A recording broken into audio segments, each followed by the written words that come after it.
This is question 2.9, chapter 11, Microeconomics by Glenn Hubbard. The question starts, suppose that Bill owns an automobile collision repair shop and the table below shows the quantity of cars repaired per month, according to how many workers Bill hires. Assume he pays each worker $4,000 per month and his fixed cost equals $6,000 per month. Using the information provided, complete the table given below. So we'll start off with the information that's provided in the first two columns.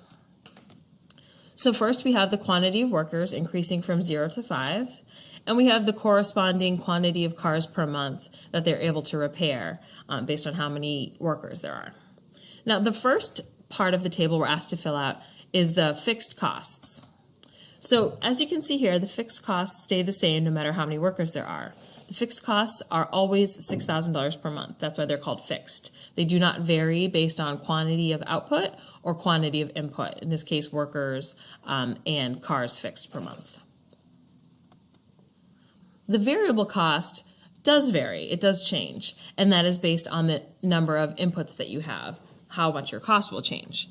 In this case, the only input is workers, and we know that the cost per worker is $4,000 per month. So as we add a worker, we add the wages that we pay them. So you see, at 0 workers per month and 0 cars per month, there's no variable cost. At 1 worker per month, we have 1 times their salary of $4,000, which is $4,000 per month.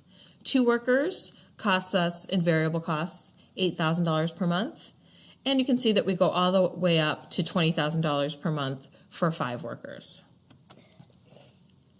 So the total cost is simply fixed cost plus variable costs. So all we have to do is add up the 2 columns before and we get our total monthly costs. So you'll see it goes from $6,000 at 0 workers all the way up to $26,000 for 5 workers. And now the average total costs simply takes the total costs and divides it by the quantity produced. In this case, the quantity produced is the cars repaired per month. So we simply take our total cost column and divide that by our quantity of cars per month column.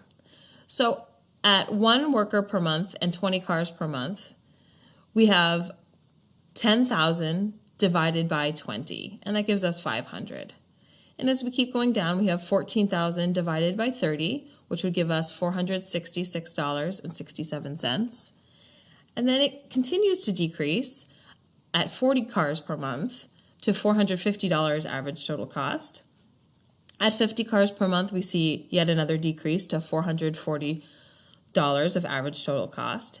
And then when we add that 5th worker, we only get up to 55 cars per month. And so our average total cost has started to increase again to $472 per month.